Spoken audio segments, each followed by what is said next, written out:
Most people live life as if it's happening to them, passively enduring, escaping, avoiding.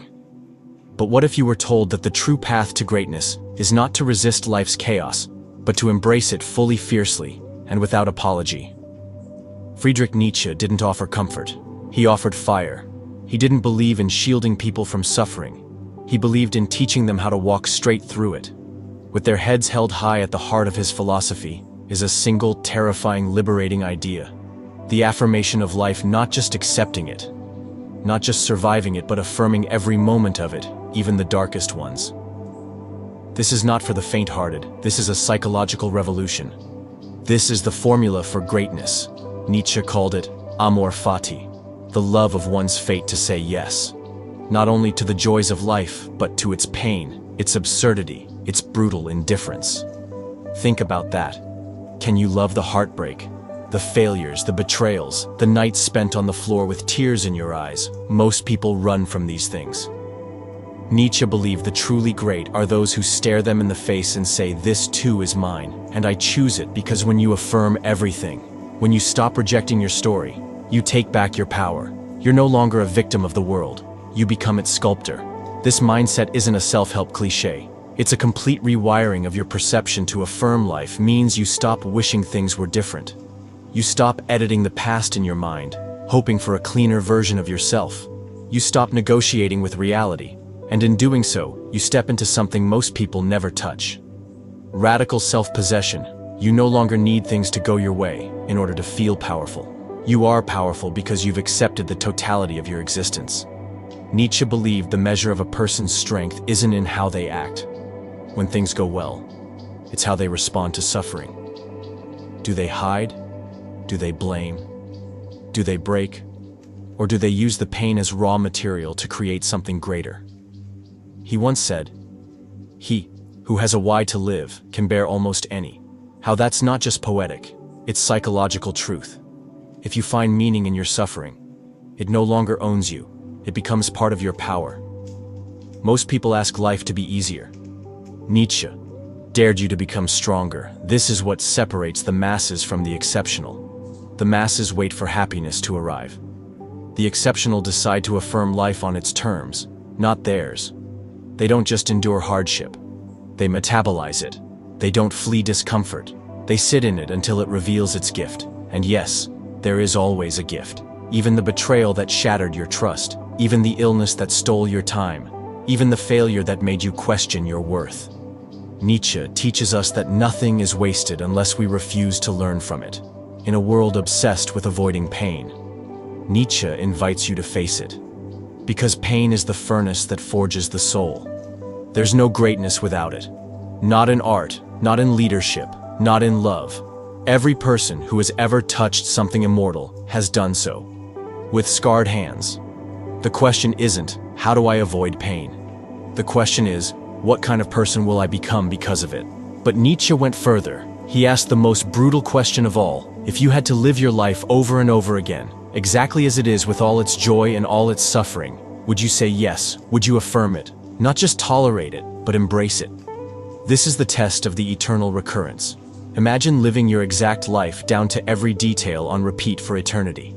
Most people would scream at the thought, but Nietzsche said only those who live with full authenticity, who affirm life so deeply that they'd gladly live it again, can be called great. This is not about masochism, it's about freedom. When you no longer fear your life repeating itself. You know you're living aligned with your values, your truth, your depth. And if the thought horrifies you, then maybe something needs to change, because Nietzsche didn't offer this test as punishment, but as revelation. It reveals whether you're living reactively or intentionally, whether you're a passive player in your own life or the author. Most people aren't ready to hear this. They want comfort, not confrontation.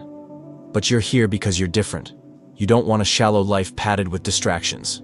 You want depth, meaning, greatness. And Nietzsche's formula gives you the blueprint, but it's not easy. It requires courage, brutal honesty, and a refusal to numb yourself. It asks you to befriend your shadow, to face the parts of yourself and your past that you've tried to outrun. It asks you to look at your scars and say, "These made me. I do not wish them away in a world that tells you to chase happiness." Nietzsche says chase wholeness because happiness is fleeting, but wholeness, that's power, that's peace, that's the kind of life that echoes beyond your years. The kind of life that, even when repeated eternally, would still feel like a victory. To affirm life isn't to become naive, it's to become dangerous in the right way.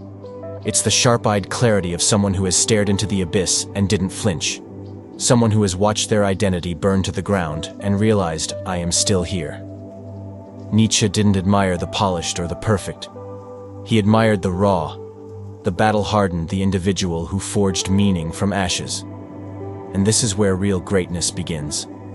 Not in the spotlight, but in the dark rooms where your soul wrestles with reality and refuses to break in. Today's world, people are obsessed with control. We try to curate every moment, manipulate outcomes, optimize our image. But Nietzsche's path to power is the exact opposite. It's about surrender, not to weakness, but to truth. When you stop resisting, what is, you open yourself to what could be. That's the paradox. The more you try to dominate life, the more it resists.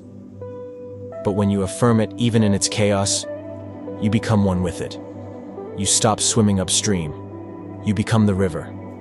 And that changes everything. You no longer see obstacles as interruptions. You see them as invitations. You stop asking why me, and start asking, what am I supposed to become because of this? Most people try to escape discomfort, but discomfort is the very soil where transformation grows. Nietzsche called for a revaluation of values. He wanted people to question every assumption about what matters. Is comfort the goal, or is it growth? Is success about safety, or is it about self-overcoming? To affirm life is to declare that your suffering is not in vain. It's to dig into the mess and mine out the gold.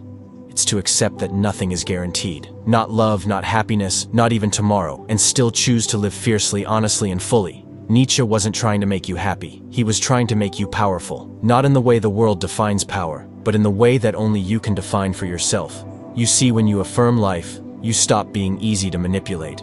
You're no longer seduced by shallow pleasures, by validation, by false promises. You don't need the world to coddle you. You've already made peace with its cruelty. You don't need a perfect path. You'll carve your own. The person who affirms life is dangerous because they're free.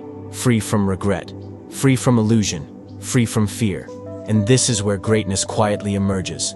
Not as a performance, but as presence. You begin to radiate something unshakable. People feel it when you walk into a room. Not arrogance, not bravado, but gravity. Because you carry the weight of your existence with dignity. You've stopped trying to be liked and started trying to be whole. And in doing so, you give other people permission to do the same. Nietzsche's philosophy doesn't offer shortcuts. It doesn't offer neat answers or 10-step guides. What it offers is a mirror. A brutal, honest reflection of who you are when all the masks fall away. And if you're willing to look, really look, you'll begin to see something remarkable. Your wounds contain your wisdom. Your failures contain your fire, your story. No matter how messy, contains the blueprint of a life well lived, but only if you affirm it. This is the essence of Nietzsche's formula. Not perfection, but depth. Not escape, but transformation. Greatness is not something you chase. It's something you become when you say yes to everything that made you. The pain, the loss, the madness, the beauty, the confusion. All of it. Nothing denied, nothing wasted. So the next time life throws its weight at you, don't shrink, don't plead for comfort. Stand tall. Breathe deep and say, yes, I choose this. I affirm this. I will not only survive it, I will become through it.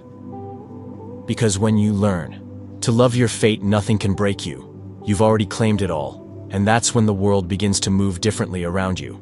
Not because it changed, but because you did outro. If this awakens something in you, if you felt that fire. Nietzsche spoke of burning just a little hotter inside.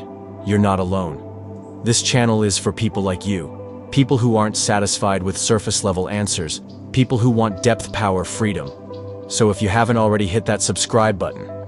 We explore the psychology of greatness, the darkness and light of the human condition, and everything in between. And we do it with honesty, with intensity, with purpose. Join us and become the kind of person who not only lives, but affirms life. See you in the next one.